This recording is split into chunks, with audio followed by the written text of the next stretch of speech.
እንደ ህዝብ በጎራ ተሰልፎ ከመበዳደል መንግስት ይበድልህ ነው የሚሽ በደንብ ሂሳብ ለሚያደርግ ሰው ማለት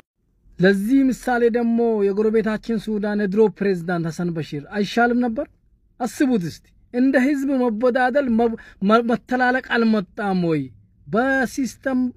በዘዴ ካልሆነ በስተቀር በሆሆታ ለዳቦ ተብሎ ጥይት መብላት ስለሚመጣ ይሄ መታሰብ መቻል የሱዳኑ ምሳሌ ለኛው አይሰራም በሺህ እጥፍ ነው የሚሆነው የኛው እልቂት ምክንያቱም ድሮ በድኖላል እንዲያርጎናል የሚል የመበዳደል የቂም መወጣጫ ሜዳ እየፈለገ ያለው ህዝብ ብዙ ነው በዚህ አጋጣሚ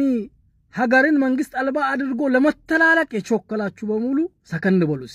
ይሄ መንግስት እኮ በሜዳ እንደ እባብ የቆመ ብቻውን የቆመ መንግስት አታርጉት በጎኑ በዙሪያው 60-70 ሚሊዮን የሚሆን ህዝብ አሰልፏል ወታደሩ እንዳለ ሆኖ ማለት ነው ይሄንን መንግስት ዝም ብሎ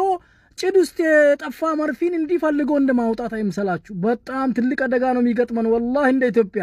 ስለዚህ የሀገራችንን ጥቅም ከመንግስታችን ጎን ቆሞ ማስከበር ያስ መንግስትን ለመቀየር ደግሞ ህጋዊ ስርዓት ባለው መልኩ ራሱን የቻለ ፓርቲ ቡድኑም አቋቁሞ ቀስ አድርጎ መንግስትን አውርዶ መንግስት መመስረት ይቻላል እንጂ አካኪ ዘራፍ እንደ ሰርገኛ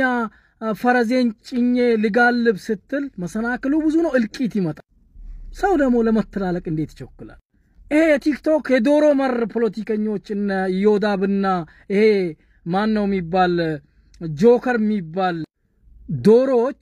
እነሱ ስንዴ ለበተንላቸው በሙሉ ለመልቀም ሲሯሯጡ ለህዝባቸው ቅንጣት አክል አስበው ያውቁ ስለዚህ ወደድንም ጠላን የውጭ ጠላቶችን በጋራ ቆመን ልንፋለም አንድነታችንን ሰላማችንን ልናረጋግጥ ይገባል ይሄ ካልሆነ እኮ ግዙፍ አለች የተባለችው ቅንጦ ሀገር ሊቢያ ፈርሳ እርስ በርስ እየተላለቁ ነው ሱዳን እየተላለቀ ነው ሶማሊያ ሶሪያ ሌላም ሀገር መጥቀስ ይቻላል ለሚያክሰው ማለት ነው ጭንቅላት ላይ በዚህ አጋጣሚ ኢትዮጵያ ምን አይነት ህዝብ እንዳላት እያየን ነው እኛ ከጠላቶች ጋር ላይቭ ገብተው ሀገራቸውን የሚሰድቡ ጭንቅላት አልባ በግራቸው ሄዳሉ ጭንቅላት ያላቸው አይን ያላቸው ጆሮ ያላቸው የሚሰሙ ሙያዊ ይመስላል ደንቁሮች ናቸው እነዚህ ስለዚህ ባጭር ቋንቋ ሀገራችን መንግስት አልባ አድርጎ በህዝባችን ላይ ቁማር ከሚጫወቱ አካላት ጋር አንድ ሆነን መፋለም ያስፈልጋል ሚዲያው እንደ ጦር ተጠቅመውታል